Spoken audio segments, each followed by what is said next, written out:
Hey guys, it's Evan here, and today I'm going to be unboxing this brand new head unit from Joying, and then after I unbox it, I'll walk you through how to install it in a 2014 Honda Civic Si, although the installation will be very similar for all 9th gen Honda Civics, whether you have an Si or not, and then also depending on the year, the wiring harness may be a little bit different. The 14 and 15 will be the same, and then the 13 and below again will be slightly different, but in general they will be the same. Now again, as I mentioned, this is a brand new unit from Joying themselves. They just sent me this, it just came in today actually. It is a QLED screen and it is their brand new design, and the entire audio bus has been completely redesigned. So I'll get more into the specs here shortly, and I'll also have them kind of in the description, and then the link to this specific one for my, again, 2014 Honda Civic Si will be in the description below. But this model, generally it's the 9.5 inch radio. This is a 9.5 inch screen, will work in pretty much every car, just they make different bezels and harnesses for all of them. But without further ado, like I said, I'll talk about specs here in a bit, but let's go ahead and get this thing unboxed and check it out. All right, so let's go ahead and get this opened up here. Very, very excited to try this because, as I mentioned, the audio hardware has been completely redesigned, and I imagine that I'm gonna go ahead and open this side off camera as to not show the label, but it seems like the audio quality will be significantly improved from previous versions. Not that it was inherently bad or anything before, but yeah. So first off, get that styrofoam out of the way. All right, so a couple pieces of styrofoam. We've got some manuals, pretty standard. This looks like just general, again, pretty standard stuff. We'll get to that in a minute if we need it. Here is the CAN bus harness here, nicely packaged. And then looks like, yeah, okay, we'll get, again, back to that in a minute. Some bubble wrap, get that out of the way. Here is the screen, and we can see here I've opted for the carbon fiber bezel. Now, I would just like to note that this carbon fiber, as far as I understand, does not one-to-one match the carbon fiber in the Civic. The factory carbon fiber, that is, if you have an Si, but it looks pretty damn good, honestly. Kinda, I think it is, I can't remember the name of the process, but where they dip it, like hydro dipped, that's what it looks like. It's really good looking, so, but just know, again, it may appear different, so we'll go ahead and pull it out here. And this particular model, this new model, unfortunately does not have a volume knob like past revisions did, but this screen, I can kind of already tell where the bezels are. I probably can't really see on my camera. I am honestly not even too upset about that. I mean, obviously the factory doesn't have a volume knob to begin with, but I am not too upset about that because that screen looks gorgeous. So we'll go ahead and get that screen out of the way and then see what else is in here. So back here, so this looks like that mounting bracket that they were showing before in those instructions. Not sure if we'll need that or not. I know some of it is just generalized. Let's see. Okay, and then there's more bubble wrap, and then we've got 4G antenna, which I will not be using. Again, another 4G antenna. And then we've got our GPS antenna here. And then let's see. This looks like the new Wi-Fi. Yeah, 5G Wi-Fi antenna. And then the AR camera input and output. I probably will not be using the Wi-Fi. I'm not sure yet. Go ahead and see. External microphone. And then here we've got two USB-A male to female adapters. Oops. And then in here is the actual unit itself. So this is the brains of the operation. And this is totally redesigned from previous models. So I actually also have the last Joying revision. So this again is the QLED screen, 9.5 inches. Another thing I wanted to cover real quick is the CAN bus harness. Before we get into the car, I just show you here. So this is the manual that came within it, and it's actually very nice. The previous unit did not come with this. They just emailed it to me, but it looks like now they're actually including this in the unit itself, and it's got all the instructions for properly configuring the harness, because there are some settings that you have to do. And then I'll just go ahead and show the harness itself. So let's see here. So this, oops, a little twisted. So this piece right here is for our subwoofer. So this will plug into the car factory one. And then we've got these two USB connectors. So these plug into the factory ends, and then these plug into the USBs on the back of the head unit. And then here is the actual connector itself that again plugs into the Joying unit and then plugs into our excuse me, into the car factory plugs. So we will have here the main plug. There's just varying ones here. I won't really go over them all. They go into this CAN bus box, which, looking here, does look like a newer iteration, which is kind of cool from the last one. Not sure if there's any actual improvements, but just something worth noting. And then we've got some camera connectors here for both the reversing camera as well as the side view mirror camera. You also have, let's see, looks like there's two. I wonder if one of these might loop back. So we'll take a look at that when we get in the car. But again, just wanted to cover that before we actually get in. So without further ado, let's get in the car. All right, so now that we're in the car, the removal is actually pretty easy. So the first thing you want to do, fold down this piece here, this little storage cubby, if you've got it. I understand that certain models do not, but mine does. Again, slight differences may vary. If you cannot, figure it out from this video, look up for your specific model. There's tons of videos out there. After you fold this down, there's going to be one screw here on the left and one on the right. They're both Phillips screws. They're somewhat medium sized. They come out pretty easy. They're not in there too tight. And then set those aside. I usually push them in. And then with it folded down, you want to grab underneath and just kind of give it a good pull out straight forward. Now that that is out, the next thing we need to do, so my model does not have heated seats. If you do, you may have a piece down here, but I think it'll remove all the same. There's going to be two, again, Phillips screws at the bottom here. We're going to remove those.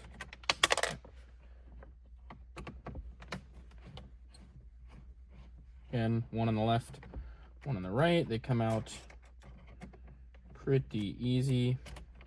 Again, set them aside. And then after that, the slightly harder part, especially if you've never done it, is up under and behind here. There are two bolts, and I cannot remember the size of them, so I'm going to go ahead and check right now and then grab my wrench, and we will remove those. All right, so I just double checked. They are both 8mm bolts. So again, they're sitting vertically like this. So if you're not familiar with it, you can just kind of reach back up. One is on the left, and usually, like mine,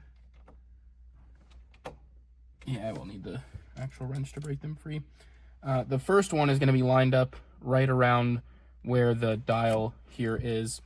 And so again, you just want to go up in, and then really once you loosen it that first time, it'll come pretty quick. I remember the first time I removed them, it was a little bit difficult just because, for one, I couldn't easily spot it, but then also it was pretty tight from the factory. So now I'm just using my hand with the extended socket to remove it. An extended or longer socket or a slight socket extension will be your friend here. All right, first one's out. Just because there is a bar under there, it does make it a little bit more difficult to get to with a normal socket. So, all right, well, I'm gonna get these out and then we can get back to it. All right, so now I've got both of those bolts out, and what we wanna do is just reach underneath here and kind of pull a little bit, and then slowly work your way around and pop it out. And then I put my knees up in the seat. I don't know if you can see it here. And then usually what I'll do, I'll pull it out of gear. Make sure your parking brake is on. And then you want to kind of shimmy it. You know, you got to kind of work it out a little bit. And then eventually you'll be able to unplug the HVAC controls as well as the emergency flasher button. And then once that's out, it's real easy to drop back here and unplug all of these. I won't go over how to remove these plugs, but you do need to remove all of them. Most of them are pretty self-explanatory. You just squeeze a little piece and then it will pop out.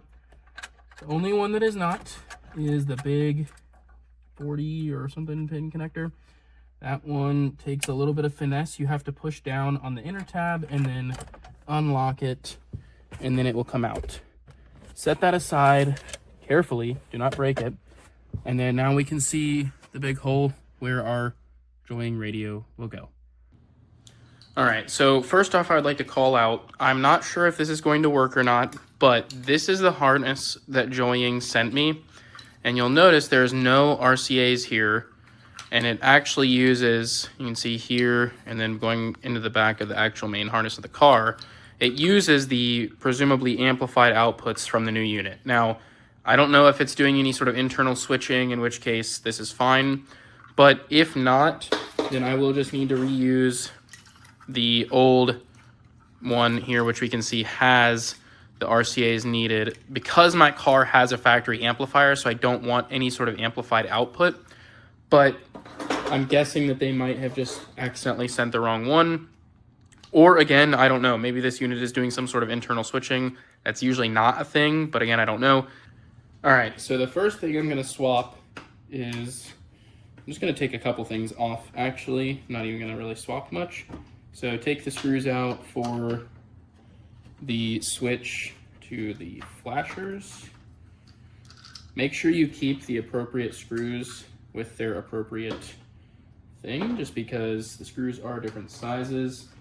I actually, embarrassingly, did lose one of the screws to my vent, and I actually had to use a slightly different screw. It's a little bit longer, which is why there's two washers on there. I know, don't shoot me. It's pretty terrible.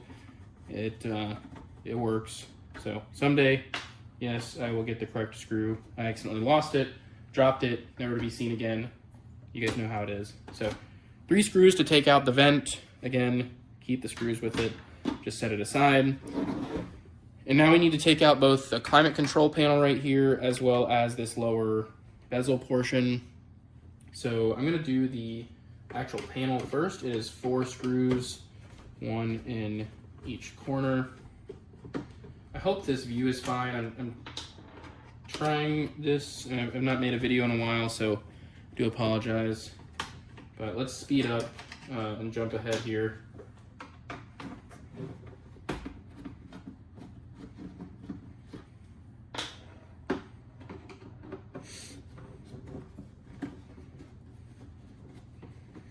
All right, so you saw there it kind of gave way when I took that last one out. So lift that out. There's our climate control panel. Again, keep the screws with it. And then finally, there's gonna be 3 screws on this lower panel piece here. So my car does not have heated seats since I have an SI. If you have potentially an EXL, a Touring, you may have heated seats. in which case the procedure here is going to be very similar, probably a couple of screws, and for you it would be the panel for those instead. For me, again, it's just this little blank panel there.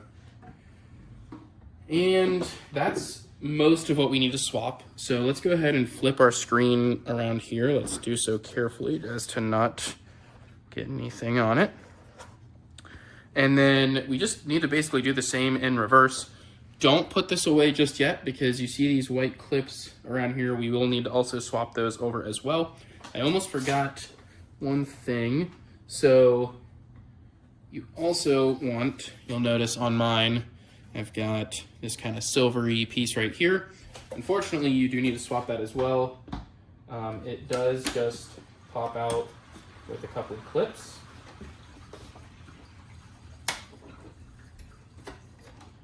And it's got a little bit of tape behind it, but there's that. So let's set that aside right now. I'm gonna actually put this piece on first to our new unit, just since it's got to kind of click in behind there.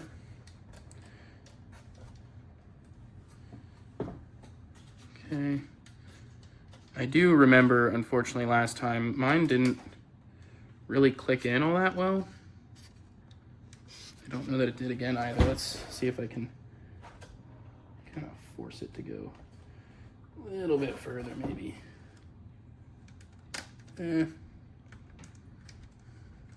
Unfortunately, I don't know that it's going to go. I think that their bezel is like just barely, you know, like a 1/10 of a millimeter too long, or excuse me, too thick, and the clips won't actually click into place. So I'm going to leave that for now, and we can revisit that later if it does pop back out.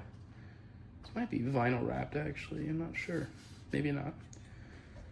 But anyways, next up, let's swap in the climate control panel. So that will just go in the exact same spot. Again, the exact same screws and everything are to be used. Kind of lift it up just a little bit here. That way we can get these lined up properly. Make sure not to over tighten anything, as these screw hole posts are a little bit thinner, looks like, than factory. So definitely don't want to strip it or crack it or anything. Just, you know, get it, as some people say, good and tight.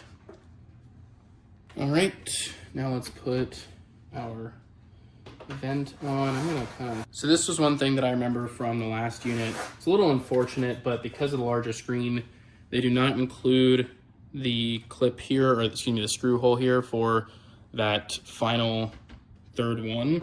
So it does leave the vent a little bit loose. It is what it is, I guess. I mean, it's not the worst thing in the world, but definitely could maybe be better. I imagine they attempted to, but again, because of that large screen there, it's really hard to get something there. Would be nice if we could figure out some sort of way to still include something. I may end up just throwing some good quality hot glue in that corner, just as a means to prevent it from kind of flexing too much if you ever push on the vent. But really, once it's kind of in the car and pressed up against the back vent, it should not be an issue. All right, so you can see here the difference in the carbon fiber. So the factory carbon fiber here on the right is kind of a muted carbon fiber. It's gray on gray, but the Joying radio, the carbon fiber is more of a black on gray. So you get a little bit of a different look to it. But this is fully assembled now. I just clicked those in place. You can see our volume controls, that everything is there. The only thing left to actually do still is swap over these factory clips. So, you know, they'll pretty much go into the same spot on the other. Let me grab some pliers. All right, so now what we need to do, and trust me, it's way easier if you do it this way, is assemble the rest of the radio outside of the vehicle. So from what I remember, so there's these 2 bags of things here, and one of them is for the screen. I believe it's the yellow ones here. In my previous radio, this did come pre-assembled. Not sure why it didn't this time, but not a problem. And then I'm gonna need pretty small, you can see here, pretty small screwdriver for that. So, all right, so I was a little bit confused for a second because normally on the previous unit that I had, these clips here and on the other side were already installed, but they were not on this unit. And so you'll need this manual here, which alludes to, so if you remember that double din cage we saw like very first when we unboxed, you will need to assemble that. These instructions aren't super great, but they do work. You'll basically build the cage just like this with the supplied screws, and then that will, see if I can do this here. The cable will, oops, hopefully easily slide through. If I wasn't trying to do this on camera, it'd be a little easier. And then you will line up, you can see there's hole there, same on the bottom. You'll line those up and then use the other screws to attach that. All right, and then you'll see here I've got 1, 2, 3, 4 screws attached there. So now once you've got this like this, very next thing, make sure that switch in there is set to CAN. That is what will utilize, and if there's any other, if you want to insert an SD card or anything, make sure you do that before you put this on, because you will need to, unfortunately, remove it if you need to do that. So next step, you're going to grab the bag of these clear posts, and you're going to put one on each corner. So I'm going to go ahead and do that now, and then I'll be right back. So again, I'm going to use my original harness that I had, since Joying seems to have sent me a slightly different harness than I was expecting. But I'm going to go ahead and just connect up everything here that you are expecting to use. So we're going to plug in both of the USB adapters. I'm just going to do the bottom one first for the sake of getting it in.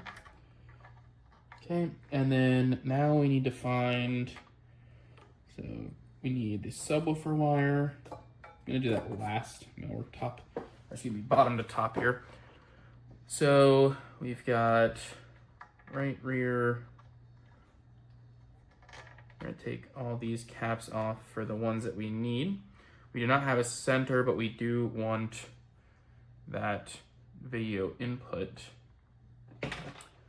So we're gonna go ahead, make sure these wires kind of stay a little bit organized here as much as we can.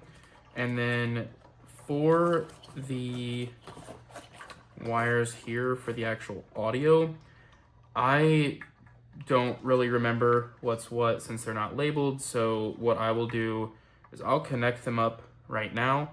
And then when we're actually in the car, I'll go into the equalizer and fade the sound around. And then if I guessed incorrectly, then I'll just swap them. And then make sure you connect your video input because that's gonna be for the camera. And then for now, I guess we will need these other antenna. So because we actually do need the Wi-Fi to utilize for wireless CarPlay. I may actually stick with wired. We will see. I personally prefer the wired CarPlay experience. And let's see. There is an antenna. There is an antenna for Bluetooth, but we did not receive any other Bluetooth antennae.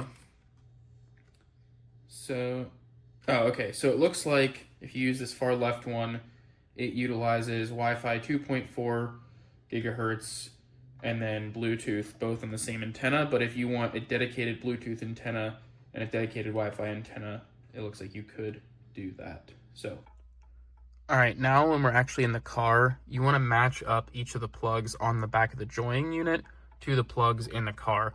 You'll use every single one except for the factory HDMI if your car is equipped with it, but all the other plugs should be used.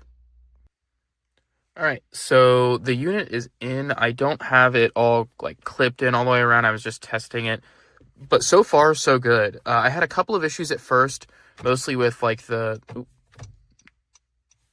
see, it's kind of doing it again. I don't know what there. The right camera is being a little finicky. Not really sure why. You can see it, like, it'll come up for a sec. Okay, there it is. So I'll have to see what's up with that because obviously, there, see, it did it again. So I'll have to see what's up with that. I'll probably email Joying, but it would not come up at all before despite having the correct settings. And then also my CarPlay wouldn't connect. So I factory reset the whole unit and that started working again. But as you can see, it's still being a little finicky, but usually these types of things are just software problems. So nothing that should be too difficult to fix. So yeah, so I've got it set in here. And then, like I said, just make sure all your cables are connected in the back. There are some settings that you will need to do. I can link a PDF or something, but if you order this, Joying will send the info along. You need to make sure in the settings that Honda DA is set as your car.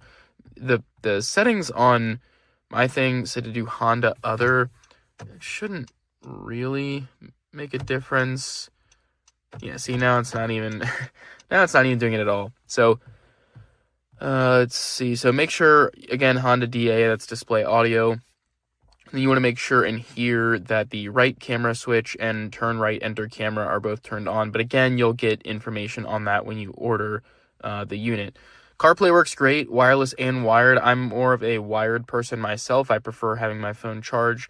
But again, that's just me. And then you can go in and set everything else however you want. I've already kind of customized the UI a little bit, but it's pretty much everything. Other than that, it's mostly plug and play. So volume works. You can see it does display up there. So pretty cool. Super happy with the audio quality. I previously was having some issues where the audio, when nothing was playing, would give this kind of low hiss. And I think it was due to the audio hardware, but that is completely gone. No issues at all. The audio quality is insane. I can't play anything, unfortunately, due to copyright, reasons, but the audio quality really is insane. I mean, you can see I've got it up, and I guess, well, don't want to really turn on the radio, but I can turn it up a little bit.